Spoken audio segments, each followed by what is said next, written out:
Hi friends, welcome to my channel DGS blogs. అందరూ ఎలా ఉన్నారు? నేనైతే బాగున్నాను. మీరు కూడా బాగుండాలి అని కోరుకుంటూ మరొక వీడియోతో మీ ముందుకైతే వచ్చేసాను. వీడియో ఎక్కడ స్కిప్ చేయకుండా ఎండ్ వరకు చూడండి ఫ్రెండ్స్. అలాగే ఈ వీడియో చూసే ముందు చిన్న లైక్ ఇచ్చి అయితే చూడండి. మీరు ఇచ్చే లైక్ వల్ల నా వీడియో మరి కొంతమందికి రీచ్ అయ్యే అవకాశం అయితే ఉంటుంది. మరి లేట్ ఎందుకు, వీడియోలోకి అయితే వెళ్ళిపోదామా? హాయ్ అండి, ఈ విషయం అయితే మీకు తెలుసా? పూజా రూమ్ కబోర్డ్స్లో ఎక్కువగా న్యూస్ పేపర్స్ కానీ క్యాలెండర్స్ కానీ వేస్తూ ఉంటాం కదా. సో ఆ రెండు కూడా అసలు పూజా రూమ్ కబోర్డ్స్లో అంటే దేవుడు ఫొటోస్ పెట్టే ప్లేస్లో వేయకూడదంటండి. ఏదైనా క్లాత్ కానీ లేకుంటే మనకి ఇలా రోల్స్ వస్తాయి కదా, పిల్లల బుక్స్ కట్టలు వేస్తాం, రోల్స్ ఉంటాయి కదా, ఎటువంటివి ఏమి లేకుండా ఉత్తి ప్లేన్ పేపర్స్ అలాంటివి అయితేనే వేయాలంటండి. లేకుంటే క్లాత్ అయినా వేయాలంటే, కానీ న్యూస్ పేపర్లు వేయకూడదంట. అది కూడా ఎందుకు అన్నది చెప్తాను. న్యూస్ పేపర్లో రకరకాల న్యూస్లు ఉంటూ ఉంటాయి కదా, మంచి ఉంటుంది, చెడు ఉంటుంది. సో కొన్ని ఫొటోస్ కూడా ఉంటూ ఉంటాయి కదా, దానివల్ల మనం న్యూస్ పేపర్స్లో అలాంటివి ఏమీ వేయకూడదంటే. నెక్స్ట్ ఇంకా క్యాలెండర్స్ ఏంటంటే, కొన్ని క్యాలెండర్స్లో దేవుడి ఫొటోస్ ఉంటాయి, అలాంటివి వేసి మళ్ళీ ఫొటోస్ మనం అన్నది వాటిపైన పెట్టకూడదు. నెక్స్ట్ ఇంకోటి ఏంటంటే, కొద్దిమంది క్యాలెండర్స్ పైన బతుకున్న వాళ్ళ ఫొటోస్ వేస్తారు, అలానే లేని వాళ్ళ ఫొటోస్ కూడా, చనిపోయిన వాళ్ళ ఫొటోస్ కూడా వేస్తారు కదా. అందువల్ల క్యాలెండర్స్ కూడా పూజా రూమ్స్లో అయితే వేయకూడదు.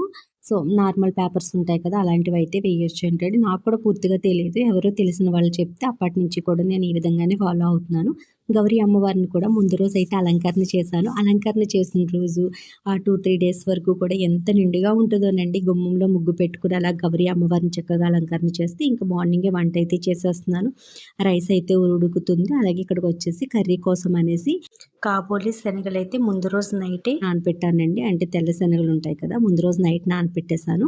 ఇప్పుడు దీనికి మసాలా కోసం వెండి కొబ్బరి, టమోటా, ఆనియన్స్ ముక్కలు, అలాగే ధనియాలు, కొంచెం జీలకర్ర, బ్యాలెక్కులు, లవంగాలు, దాల్చిన చెక్క, 4-5 జీడిపప్పు పలుకులు, ఇవన్నీ కూడా వాటర్లో అయితే వేసి నానపెట్టాను. హాఫ్ అన్ అవర్ తర్వాత మసాలా మిక్సీ పట్టుకోవాలి. వాటితో పాటుగాని టమోటా, ఆనియన్స్, ఎండు కొబ్బరి కూడా మిక్సీ అయితే పట్టాలి. శనగలు కూడా చెప్పాను కదా, ముందు రోజు నైట్ అయితే నానపెట్టేశాను. ఇప్పుడు వీటిని కుక్కర్లో విజిల్స్ అయితే వేయించాలి. మనం ముందు రోజు నైట్ నానపెట్టినప్పటికీ కూడా వెంటనే కర్రీలో వేసేసి వండేద్దాం అనుకున్నా అవి అసలు ఉడకబండి.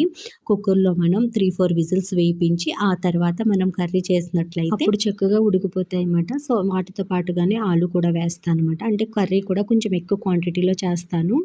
నార్మల్గా అయితే నేను ఈ శనగలు ఒకటి ప్రత్యేకంగా కర్రీ చేస్తానండి. కానీ ఈరోజు వచ్చేసి 2 కాంబినేషన్లో చేస్తున్నాను. ఎందుకంటే ఈవినింగ్ చపాతీ కానీ రోటీ కానీ చేస్తే ఇంకా మళ్ళీ కర్రీ చేయనవసరం లేదు. మార్నింగ్ చేసిన కర్రీయే కొంచెం ఎక్కువ క్వాంటిటీలో చేసినట్లయితే నైట్కి ఇంకా సింపుల్గా చపాతీ, పుల్కా ఏదైనా మధ్యాహ్నం పిండి కలిపేసి పక్కన పెట్టేస్తే ఈవినింగ్ 6:30 ఆ టైంకి అయితే చక్కగా పుల్కాలు చేసేసుకుంటే కర్రీ వేసుకొని తినేచ్చు కదా అన్నట్టుగా. సో వేసవికాలం వంట పని ఎంత తక్కువ ఉంటే అంత మంచిది అనిపిస్తుందండి నాకు. ఎందుకంటే మార్నింగ్ టైంలో 9 లోపు వంట చేసేసినప్పటికీ అంతే చిరాగ్గా అనిపిస్తుంది. మళ్ళీ ఈవినింగ్ 6 అయినా చల్లబడిపోయినా కూడా ఇంకా వేడి ఎక్కువ ఉండటం వల్ల ఆ టైంలో కూడా వంటింట్లోకి వచ్చి వంట చేయాలంటే చాలా గుబులుగా అనిపిస్తుందండి వేసవికాలం. అందుకే మార్నింగ్ టైంలోనే కొంచెం ఎక్కువ క్వాంటిటీలో చేసేస్తాను. ముందుగా కొబ్బరి, జీడిపప్పు, గరం మసాలా అంతా కూడా మిక్సీ పట్టేసి అదొక గిన్నెలోకి తీసి పక్కన పెట్టేశానండి. తర్వాత ఇంకా టమోటాలు ఉన్నాయి కదా, టమోటా కూడా పేస్ట్ చేసి పక్కన పెట్టేశాను. ఇవన్నీ మిక్సీ పట్టేలోపు స్టవ్ మీద బాండి పెట్టేసి అందులో కర్రీకి తగ్గట్టుగా ఆయిల్ అయితే వేసేసాను. మరీ ఎక్కువ ఆయిల్ వేసేసి అందులో ఆలు అయితే ఫ్రై చేయటం లేదండి. ఇక్కడ మీరు చూసారు కదా, కర్రీకి ఎంత సరిపడుతుందో అంత ఆయిల్ వేసి అందులో ఆలు అయితే ఫ్రై చేసేసాను. అదే ఆయిల్లో ఇప్పుడు ఆనియన్స్, పచ్చిమిర్చి వేసేసి గోల్డెన్ కలర్ వచ్చేంత వరకు ఫ్రై చేశానండి. అవి బాగా ఫ్రై అయిన తర్వాత అందులో టమోటా, ఆనియన్స్ పేస్ట్ చేశాను కదా, ఆ పేస్ట్ కూడా వేసేసి 2 మినిట్స్ బాగా ఫ్రై చేసుకోవాలి. సో ఇక్కడ ఏంటి వాటర్ వేసాను అనుకుంటున్నారా? వాళ్ళు అక్కర్లేని వాటిలో పిసిని చూపిస్తారంటారు కదా, అది ఇదేనండి. టమోటా ప్యూరీ కొంచెం మిక్సీ గిన్నెకి అంటుకుందనేసి గిన్నెలో కొద్ది వాటర్ వేసి కలిపి పోసానమాట. టమోటా ప్యూరీ అనే కాదులేండి, మిక్సీ గిన్నెలో ఏదైనా మిక్సీ పట్టామంటే చాలు ఆడవాళ్ళు ప్రతి ఒక్కరు ఇలాగే చేస్తారు నాకు తెలిసి. ఇదనే కాదు, కొంచెం మిక్సీ గిన్నెకి చట్నీ అంటుకున్న అది వాటర్ వేసి కడిగి మళ్ళీ ఆ చట్నీలో వేయటం, లేకుంటే ఏదైనా ఇలాంటి అల్లం వెల్లుల్లి పేస్టులు చేసినప్పుడు వాటర్ వేసి కట్టడం, ఇలాంటివి చేస్తూ ఉంటాం కదా. ఒక్కొక్కసారి ఏమో చట్నీ గిన్నెలో ఉండిపోయినప్పటికీ కూడా ఇంకా కొంచెమే కదా ఏముంది మళ్ళీ ఫ్రిడ్జ్లో ఏం దాస్తాంలే అనేసి కడిగి పక్కన పడేస్తూ ఉంటాము. ఒక్కొక్కసారి టమోటాలు పైన వదిలేసి అలా కుళ్ళబెడుతూ ఉంటాము ఫ్రిడ్జ్లో పెట్టుకుని. అలాంటి లెక్క చెయ్యం, కానీ మిక్సీ గిన్నెకి అంటుకుందంటే చాలండి, అది కడిగి పోస్తేనే కానీ ఏంటో లేడీస్కి తృప్తిగా అనిపించదు. ఇక్కడ వచ్చేసి శనగలు, ఆలు అన్నీ వేసేసి ఉప్పు, కారం, పసుపు, అలాగే మనం ముందుగా మిక్సీ పట్టుకున్న పచ్చి కొబ్బరి మసాలా అంతా వేసేసి ఒకసారి బాగా ఫ్రై చేసుకొని ఇంకా వాటర్ వేసేసి టేస్ట్‌కి తగ్గట్టుగా సాల్ట్ కూడా వేసేసి మూత పెట్టి దగ్గర పడేంత వరకు ఉడికించుకోవటమేనండి. కర్రీ అయితే చాలా టేస్టీగా ఉంటది. రైస్‌లోకి, చపాతీల్లోకి వేటిలోకైనా చాలా బావుంటది. చపాతీ, రోటీల్లోకి ఖచ్చితంగా ఆలు అయితే వేసుకోవాలి. ముందుగా మనం ప్రిపేర్ చేసుకున్న మసాలాతోని దీని టేస్ట్ అన్నది మరింత రెట్టింపుగా ఉంటదండి. టేస్ట్ అయితే బావుంటది. తప్పకుండా ట్రై చేయండి. నైట్ చపాతీలోకి ముందుగానే కొంచెం కర్రీ తీసి పక్కన పెట్టేసాను. ఇంకా వంట అవ్వగానే ఫస్ట్ క్యారేజ్ పెట్టేసి మా అబ్బాయి కాలేజ్ దగ్గరకైతే వచ్చి వాడికి క్యారేజ్ అయితే ఇచ్చేసామండి. ఇప్పుడు కూడా ఇక్కడ బయటన వాచ్‌మెన్ ఉంటారు. ఆయనకైతే ఇచ్చి వెళ్ళిపోతాము. కానీ ఈ రోజైతే ఎగ్జామ్ ఫీజు ఒకటి, నెక్స్ట్ కాలేజ్ ఫీజు ఒకటి కట్టాలి అనేసి ప్రిన్సిపాల్ గారిని అయితే కలవడానికి వెళ్ళాము. ఇంకా మా అబ్బాయిని కూడా రమ్మని చెప్తే వాడు కూడా వచ్చాడు క్లాస్ రూమ్ లోంచి. ఇంకా కాలేజ్ లాస్ట్ కదా, ఇంకా ఫీజులు అయితే ఫైనల్ గా కట్టేసి ఇంకా మా అబ్బాయికి అయితే క్యారేజ్ ఇచ్చేసి మేము ఇంటికి అయితే వచ్చేసాము. కాలేజ్ బయట ఎన్ని చెప్పులు ఉన్నాయో చూసారు కదండి. సమ్మర్ స్టార్టింగ్ నుంచి ఎప్పుడు మా అబ్బాయికి చెప్తాను, షూ మానేసి నార్మల్ చెప్పులు వేసుకు వెళ్ళొచ్చు కదమ్మా, షూ అంటే కొంచెం గాలి తగలక కాళ్ళన్నీ కూడా చెమట పట్టేసినట్టుగా చిన్న చిన్న పొక్కులు వచ్చేస్తాయి కదా అనేసి. కానీ మా అబ్బాయి ఎప్పుడు ఒకటే చెప్పేవాడు, అమ్మ చెమట పట్టేసి గాలి తగలక కాళ్ళకి పొక్కులు వస్తాయని నువ్వు అంటున్నావు, నేను చెప్పులు వేసుకు వెళ్ళానంటే ఆ చెప్పులు బయటే పెట్టేయాలి, క్లాస్ రూమ్ లోకైనా ఇంకా మొత్తం కాలేజీలో ఏ ప్లేస్ తిరిగినప్పటికీ కూడా ఇంకా కాళ్ళకి చెప్పులు లేకుండానే నేను తిరగాలి, అది షూ ఉందనుకో గొడవ ఉండదు, కొంచెం చెమట పట్టినప్పటికీ ఏమీ అయిపోదులే అనేవాడండి. ఈ రోజు కాలేజీ బయట చూస్తే ఎంతమంది పిల్లలు చెప్పులు వేసుకొచ్చారా అనిపించింది నాకు. మా అబ్బాయి చెప్తుంటే వీళ్ళు ఏమైనా చిన్న పిల్లలా చెప్పులు వేసుకుంటే క్లాస్ రూమ్ లో అప్పటికి రానివ్వకపోవడానికి అనుకునేదాన్నండి. అంటే కాలేజ్ పిల్లలు కదా, అంతగా ఏం పట్టించుకోరేమని. కానీ మా అబ్బాయి చెప్తూ ఉండేవాడు. కానీ ఏదైనా చూస్తే గానే తెలుస్తుంది, వాడు ఏదో చెప్పేస్తున్నాడు అనుకునేదాన్ని. సో ఫైనల్గా ఇంక ఇంటికి వచ్చాక మేము కూడా లంచ్ తినేసి ఇంకా 3:30 ఆ టైంకి అయితే బయటకు వచ్చామండి. నా పక్కన బాబు ఉన్నాడు కదా, వాడిని ఇంతకు ముందు వీడియోస్లో మీరు చూసే ఉంటారు. 2 years బ్యాక్ సమ్మర్ హాలిడేస్కి అయితే వచ్చాడండి వాడు మన ఇంటికి. అప్పుడు చాలా వీడియోస్లో వాడు కనిపించాడు. సో మళ్ళీ ఇప్పుడైతే వచ్చాడు, 1 day ఉన్నాడు అంతేలేండి. చిన్న వీడియో క్లిప్పింగ్ అయితే షూట్ చేశాను.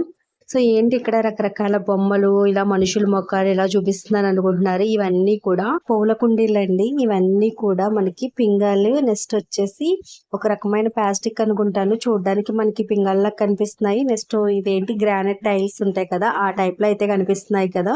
సో అవన్నీ కూడా ప్లాస్టిక్ ఇవండి, చాలా లైట్ వెయిట్ లో ఉన్నాయి. నార్మల్ గా పూల కుండీలు అంటే ఎక్కువగా సిమెంట్వి, పింగాలివి అందరికీ తెలిసే ఉంటాయి. కానీ ప్లాస్టిక్ లో కూడా ఇన్ని రకాలు ఉంటాయని నాకు ఇప్పటి వరకు తెలియదండి. ఇంతకు ముందు వరకు కూడా ప్లాస్టిక్ అంటే ఇక్కడ మీరు చూస్తున్నారు కదా, నార్మల్వి ఉన్నాయి కొన్ని అలా అయితే ఉండేవి. ఇవైతే భలే ఉన్నాయి.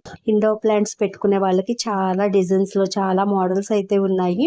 నాకు ఇవన్నీ చూసినప్పుడు అనిపించింది ఇవన్నీ చాలా వెయిట్ ఉంటాయేమో, ఇంత వెయిట్ కుండీలు గాజువేమో అనిపించిందండి చూడడానికి ఫస్ట్ అయితే, పింగాలివేమో అనేసి.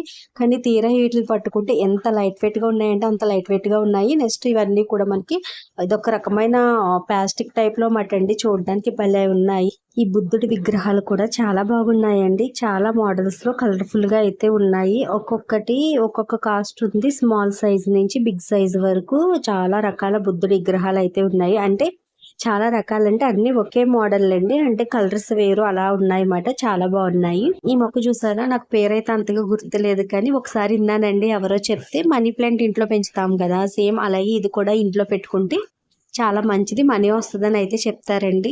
కొద్దిమంది షాప్స్ లోని గట్ట పెట్టుకుంటారు, అంటే బట్టల షాప్ లోని, కిరాణా షాప్స్ లోని అయితే ఎక్కువగా కనిపిస్తూ ఉంటాయి. ఎప్పుడైనా గమనించారో లేదో. సో ఇక్కడ మీరు చూస్తున్నారా, చిన్న ప్లేస్ లో కూడా మనం చేపల్ని పెంచుకోవచ్చు అండి. అది గోడకి పెట్టేసుకున్నట్లయితే చిన్న హోల్ అయితే ఉంది, అందులో మనం వాటర్ వేసేసి చేప పిల్లల్ని అయితే వేసుకోవచ్చు. భలే ఉంది కదండి. పెద్ద పెద్ద చేపల తొట్లు ఇంట్లో పెట్టుకోవడానికి ప్లేస్ లేని వాళ్ళు ఇలాంటిది అయితే చాలా బాగుంటది. నాకైతే ఈ పూల కుండీలు భలే నచ్చాయండి. ఒక్కొక్కటి ఒక్కొక్క మోడల్, ఒక్కొక్క డిజైన్ లో ఉన్నాయి. కానీ ఒక్కటి ఏంటంటే చూడ్డానికి అన్ని పింగాలి లాగే కనిపిస్తున్నాయండి, కానీ ఏది పింగాలి కాదు. అన్ని కూడా ఇక్కడ ఉన్నవన్నీ కూడా ప్లాస్టిక్ వేనండి. ఇక్కడ చూసారా, బుడ్డి బుజ్జిగాళ్ళు కూర్చున్నట్టుగా భలే ఉన్నాయి కదా, వాటిలో మొక్కలు వేసుకుంటే భలే కనిపిస్తాయి కదండి. అసలు నర్సరీకి నేను వచ్చిన పని పక్కన పెట్టేసి ఇవన్నీ కూడా వీడియో అయితే షూట్ చేస్తున్నాను. మందార మొక్కలు తీసుకుందాం కదా అని అయితే వచ్చానండి. ఇంతకు ముందు ఒకసారి అయితే మందార మొక్కలు వేసాను కానీ చచ్చిపోయాయి. సో ఇప్పుడు సమ్మర్ అయినప్పటికీ కూడా మొక్కలు అంతగా బతకవండి. ఇక్కడ కూడా మొక్కలు అయితే అంత ఫ్రెష్ గా అయితే లేవు, అంటే ఎండలకి ఒలిపోయినట్టుగా. ఎక్కువ రకాల పూల మొక్కలు అయితే ఉండవు కదా సమ్మర్ టైంలో. ఇంకా ఈ మంత్ అంటే జూన్ జూలైలో అయితే మళ్ళీ మనకి ఎక్కువ మొక్కలు అయితే వస్తాయి కదా. సో అయినప్పటికీ కూడా సర్లే, మనం వాటర్ పోస్తూ ఉంటాం కదా, మనకి నీడనే కదా ఈ పూల కుండీలు ఉన్నవి, అక్కడే ఉంటాయి కాబట్టి అంత చచ్చిపోలే అన్నట్టు ఇంకా 2 మందార మొక్కలు అయితే తీసుకుందాము. నాకు పూల కుండీలు అయితే ఏం లేవు కానీ బకెట్లో మట్టి అయితే నింపాను కదండి. వాటిల్లోనే ఇంతకు ముందు వరకు కూడా కొన్ని చంద్రకాంత మొక్కలు అయితే వేసానండి. అవి అయితే బాగానే పూసాయి. తర్వాత నిత్యమల్లె మొక్క ఒకటి ఉండేది. ఇప్పుడు అవన్నీ కూడా ఎండకి ఇదైపోయి చీడ పట్టేసినట్టు అయిపోయి చనిపోయాయి. సో ఇంకా కుండీలు అయితే ఖాళీగా ఉన్నాయి కదా బకెట్లు 2. ఇంకా వాటిల్లో మందార మొక్కలు వేస్తే బాగుంటాయి కదా. ఇంకా సమ్మర్ అయినా మనం వాటర్ పోస్తుంటాం కదా, అతబే ఒళ్ళిపోవన్నట్టుగా ఇంకా మందార మొక్కలు అయితే తీసుకుని ఇంటికైతే బయలుదేరిపోయాము. దారిలో మాకు వాటర్ మిలన్స్ అయితే కనిపించాయండి. ఇంకా వాటర్ మిలన్ తీసుకుందాం కదా అని అయితే ఆగాము. అక్కడ ఎల్లో వాటర్ మిలన్ అయితే కట్ చేసి పెట్టారు. సో ఇంకా ఎల్లో వాటర్ మిలన్ అయితే తీసుకుందాము, ఇవి ఎప్పుడు తినేవే కదా అన్నట్టుగా ఇంక ఎల్లో వాటర్ మిలన్ అయితే తీసుకున్నాము. నార్మల్ వాటర్ మిలన్ కంటే ఎల్లో వాటర్ మిలన్ కాస్ట్ ఎక్కువ మాట. నార్మల్ వాటర్ మిలన్ కి దీనికి 50 రూపీస్ ఎంతో తేడా చెప్పారు కేజీ. ఆ రోజు అడిగాను కానీ తర్వాత మర్చిపోయాను. ఆ కాసేపే కదా రేట్లు అడిగేసి మనం బేరమాడుకు కొనేసుకునే అంత వరకునే గుర్తించుకుంటాం కదా, తర్వాత అంత గుర్తుండదు కదా. ఫస్ట్ ఇంటికి రాగానే ఎవరైనా అయితే ఆ మందార మొక్కలు వేసేస్తారు కదా, ఎండ కొల్లిపోతాయి ముందుగా వేసేద్దాం అనేసి అబ్బే ఆ మొక్కలు అయితే పక్కన పెట్టేశానండి. ముందు మనం పుచ్చకాయ కట్ చేసేసి ఆ పుచ్చకాయ అయితే టేస్ట్ చేసేయాలి, ఎలా ఉంటుందో ఏంటో ఎల్లో పుచ్చకాయ అని ఆతృతతో ఇంటికి రాగానే ముందు అయితే పుచ్చకాయ తీసుకుని దీన్ని అయితే కట్ చేసేసానండి. సో చూస్తున్నారు కదా, కలర్ అయితే భలే ఉంది. ఇంకా చిన్నప్పటి నుంచి కూడా మనకి పుచ్చకాయ అంటే ఆ రెడ్ కలర్ లో చూసి చూసి అదే అలవాటు అయిపోయింది కదా, పింక్ షేడ్ లో. కానీ ఇప్పుడు ఈ ఎల్లో పుచ్చకాయ చూస్తుంటే నాకు ఏదోలా అనిపించింది. చెప్పడానికి ఎల్లో వాటర్ మిలన్ బాగానే ఉంది కానీ తింటే ఎలా ఉంటుందో ఏంటో అనేసి మనుగాడు ఆల్రెడీ ఒకసారి లాస్ట్ ఇయర్ ఎక్కడో తిన్నాడంటండి, చాలా బాగుంటది అక్క, నువ్వెందుకు అంత భయపడుతున్నావు వాటర్ మిలన్ తినడానికి అని అయితే అన్నాడండి. కానీ భయం అంటే ఇప్పుడు వరకు నాకు ఎప్పుడు భయం లేదు, కానీ అంటే ఇప్పటి నుంచో పుచ్చకాయలకి ఇంజక్షన్ చేస్తున్నారు అది ఇది అని చెప్పినప్పటికీ కూడా ఏముందిలే అన్నట్టుగా అంతగా పట్టించుకోలేదు. కానీ లాస్ట్ టైం ఒక వీడియో చూసానండి, రెస్టారెంట్కి వెళ్ళి బిర్యానీ తిని ఇంటికి వచ్చి ఫ్రిడ్జ్ లో ఉన్న వాటర్ మిలన్ తిన్నారంట. తిన్న నెక్స్ట్ డే వాంతులు వెళ్ళి హాస్పిటల్లో జాయిన్ అవ్వి ఈవినింగ్ కల్లా ఫ్యామిలీ అంతా చనిపోయారు అనేసి యూట్యూబ్లోని న్యూస్లోని తెగ చూపించారండి. అక్కడ విలన్ కింద వాటర్ మిలన్ ని చూపించారు.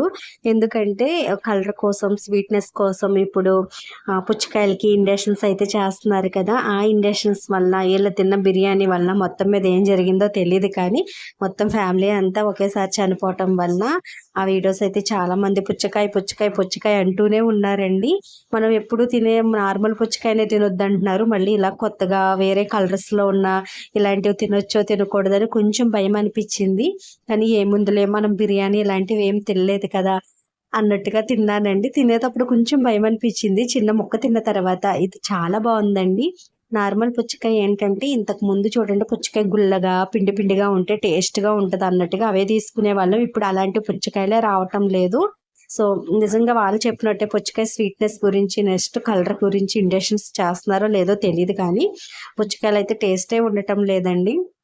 కానీ పుచ్చకాయ కూడా ఇసుకలో పండించిన పుచ్చకాయలు గుల్లగా బాగుంటాయంట, నార్మల్గా పండించిన పుచ్చకాయలు అయితే నీరు నీరు కింద ఉండి టేస్ట్ అంతగా ఉండవు అనేసి పుచ్చకాయలు అట్లే చెప్పాడండి. ఎందుకంటే మేము వాడపిల్లి వెళ్ళినప్పుడు పుచ్చకాయ తీసుకుందామని అక్కడ చాలా పుచ్చకాయలు అయితే వేస్తారు ఈ సమ్మర్ టైంలోని, వాడపిల్లి వెళ్ళే రూట్లోని అక్కడ ఆగితే వాళ్ళు 2 రకాల పుచ్చకాయలు చూపించారు. 2 రకాలు ఏంటంటే ఇది ఇసుకలో పండిన పంటమ్మ, అంటే ఇసుకలో కాసిన కాయలు చాలా గుల్లగా ఉంటాయి, కాస్ట్ ఎక్కువ. ఇవి నార్మల్ గా కాసినవి అంటే మామూలుగా మట్టి మీద పండిస్తారు కదా తోటలు వేసి, అలా పండించిన కాసిన కాయలు ఇవి కాస్ట్ తక్కువ ఉంటాయి, దానికి దీనికి కొంచెం తేడా అనేసి 2 కట్ చేసి చూపించారు. అప్పుడు తెలుసండి నాకు, అంటే ఇసుకలో ఉన్న కాయలు బాగా గుల్లగా ఉంటాయి అనేసి. ఇంకెలా అయితేనో ఫైనల్ గా ఎల్లో పుచ్చకాయ కూడా టేస్ట్ చేసేసాము, చాలా బాగుంది. సో ఇంకా ఈవినింగ్ వచ్చేసి చెప్పాను కదా, మార్నింగే కర్రీ కొంచెం పక్కకు తీసి పెట్టాను కదా, ఈవినింగ్ ఇంకా రోటీ కానీ చపాతీ కానీ చేసేద్దాము అనేసి. సో ఇంకా పిండి ముద్ద కూడా కలిపేసానండి. పిండి ముద్ద కలిపేయగానే నేను ఇలా ఆయిల్ కవర్లో అయితే పెట్టేస్తాను. నేను పిండిలో ఉత్తి వాటర్ వేసే కలుపుతానండి, సాల్ట్ కానీ నెక్స్ట్ కొంచెం నూనె కానీ ఇలాంటివి ఏమీ వేయను, నార్మల్ వాటర్ వేసేసి పిండి కలిపేస్తాను. సో ఇంక ఇలాంటి ఆయిల్ కవర్స్ ఉంటాయి కదా అవన్నీ ఒక పక్కన అయితే పెడతాను. చపాతీ చేసిన ప్రతిసారి కూడా ఇలా ఆ కవర్స్కున్న ఆయిల్లో వేసేసి ఒకసారి పిండి అంతా కూడా ఇలా బాగా కలిపేసి ముద్దలా చేసేస్తాను. ఆ కవర్కున్న ఆయిల్ అంతా కూడా చక్కగా పిండికి పట్టుకుని పిండి భలే నానిపోయి ఉంటుందండి. అంటే చాలామంది చపాతీలు గుల్లగా ఉంటాయి అంటే మెత్తగా ఉండాలి అనేసి కొంచెం నూనె వేస్తూ ఉంటారు. సో ఇంకా మనం నూనె తక్కువ వాడటం వల్ల మళ్ళీ పనగొట్టుకు అందులో నూనె వేయకుండా ఇలా ముద్ద కట్టేసి నానబెడతాను. నెక్స్ట్ ఇక్కడ ఒక టిప్ చెప్తానండి. చాలా మంది చపాతీ చేసేటప్పుడు ఇలా చపాతీ పీట మీద కానీ లేకుంటే కవర్ మీద చేస్తే కవర్ మీద కానీ పిండి వేసేసుకుని చేస్తూ ఉంటాం కదా. అలా చేస్తే మనకు ఫ్లోర్ అంతా కూడా గత్తర అయిపోతూ ఉంటుంది. అలా కాకుండా మనం చపాతీ చేసేటప్పుడు పిండి కూడా వేస్ట్ అవ్వకుండా ఉండాలంటే కనుక ఇలా ఒక గిన్నెలోకి మనం చపాతీ పిండి తీసుకుని ఆ పిండిని అత్తుకుని మనం చపాతీ పీట మీద కానీ లేకుంటే ఇలా కవర్ మీద కానీ వేసుకుని చపాతీ చేసేసుకున్నట్లయితే పిండి మనకి వేస్ట్ అవ్వదు. అలా గత్తర కూడా అవ్వదండి. ఎందుకంటే మనం కొంచెం చపాతీ పిండికి వేసుకుంటూ ఉంటాము, అది ఎక్కువైపోతుంటే తర్వాత మళ్ళీ పక్కన పడేస్తూ ఉంటాము. అలా కాకుండా డైలీ చపాతీ చేసుకునే వాళ్ళు ఇలా ఒక బాక్స్లో కానీ డబ్బాల్లో కానీ కొంచెం పిండి తీసుకు పక్కన పెట్టేసుకున్నాం అనుకో, ఎప్పుడు చపాతీలు చేసుకున్నా కూడా ఈ పిండి ముద్ద అందులో వేసి ఒకసారి పిండి అత్తేసుకుని ఇలా చపాతీల్లో అయితే ఒత్తేసుకోవచ్చండి. నేను ఇలా చపాతీలు చేసిన ఇదే ప్రాసెస్లో చేస్తాను. పులకాలు చేసిన, పూరీ చేసిన ఇంకా ఇందులో వేరొకటి వేయటం కలపటం అలా ఏముండదు. అంటే కొద్దిమంది మృదువుగా స్మూత్గా రావాలి అనేసి పాలు వేసి కలపటం, పెరుగు వేసి కలపటం అలా చేస్తూ ఉంటారు కదా. నేను అప్పుడప్పుడు ఎవరైనా వస్తే వాళ్ళకి పెట్టడానికి అన్నట్టుగా అలా చేస్తాను తప్ప మా ఇంట్లో చేసుకుంటే కనుక నేను ఒక్క ఆశీర్వాద్ గోధుమ పిండిలో నార్మల్గా వాటర్ వేసి కలిపేస్తానండి. ఒకవేళ ఇవే పూరీలు చేయాలన్నా చేసేస్తాను, ఇవే రోటీలు చేయాలన్నా కాల్చేస్తాను, లేకపోతే చపాతీ కింద అయినా కాల్చేస్తాను. సో భలే పొంగుతాయండి. రోటీలైనా చక్కగా పొంగిపోతాయి, చపాతీలైనా గుల్లగా స్మూత్గా వచ్చేస్తాయి, పూరీలు కూడా భలే పొంగుతాయి. సో నేను ఇంకా చపాతీలు అయితే చేశాను. కానీ మా అబ్బాయి నాకు పూరీ కావాలి మమ్మీ, నాకు చపాతీలు అయితే తిన్ను, నాకు పూరీయే కావాలన్నాడు. వాడి కోసం అనేసి ఇంక వాటిని పూరీల కింద అయితే ఫ్రై చేసేస్తున్నాను. చక్కగా పొంగిపోతాయండి. సో మీరు ఇక్కడ చూస్తున్నారు కదా. నాకు ఒకటి అర్థం అవుదండి, చాలా మంది చపాతీలు మెత్తగా రావాలంటే ఇలా కలపండి పిండి, లేకపోతే పూరీ పొంగాలంటే ఇలా కలపండి అని అలా చెప్తూ ఉంటారు కదా. సో నేను చేస్తూ ఉంటాను, కానీ నేను ఎలా పిండి కలిపినప్పటికీ కూడా అవి పూరీల కిందైనా చపాతీల కిందైనా ఎలా అయినా ఉపయోగపడతాయండి. ఇక్కడ మీరు చూస్తున్నారు కదా, ఆ చపాతీలు కానీ కలిపినవి చపాతీలు చేసిన తర్వాత వాడికైతే ఇలాగ ఆయిల్లో వేసేసి పూరీల కింద అయితే చేసేస్తున్నాను. ఎంత బాగా పొంగాయో చూసారా. కానీ పాలు వేసుకు చేసుకున్న చపాతీలు ఒక టేస్ట్ ఉంటాయి, పెరుగు వేసుకు చేసుకున్న చపాతీలు కూడా టేస్ట్ బాగుంటాయండి. అలా కూడా చేసుకోవచ్చు. కానీ నేను ఏంటంటే సింపుల్గా అయిపోతాయి, త్వరగా అయిపోద్ది అన్నట్టుగా పిండిని ఆ విధంగా కలిపేసి ఒక 2-3 అవర్స్ అయితే నాననిస్తాను. అదే పిండి ఎలా అయినా యూజ్ చేసేసుకోవచ్చు అనమాట. సో పూరీలు అయితే చూడండి ఎంత బాగా పొంగాయో. సో ఇంక మేమైతే చపాతీలు చేసుకుని మా అబ్బాయికి అయితే పూరీ చేసేసాను. మార్నింగ్ శనగల కర్రీ ఉంది కదా, సో ఇంకా పని అయితే అయిపోయిందండి. మార్నింగ్ నుంచి ఈవినింగ్ వరకు చూసారు కదా. సో అంతే మరి రోజు వీడియో అయితే కొంచెం పిండి ఉంది, ఇంకా పిండి అయితే ఫ్రిడ్జ్లో పెట్టేశాను. నెక్స్ట్ టైం మార్నింగ్ ఇంకా చపాతీ కిందైనా పూరీ కిందైనా చేసుకోవచ్చు కదా అనేసి.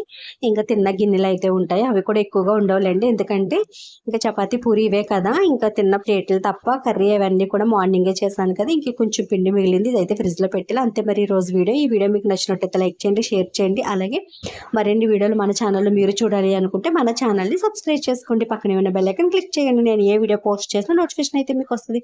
Thanks for watching. Bye bye. ఇప్పుడు వీడియోలో కలుసుకుందాం.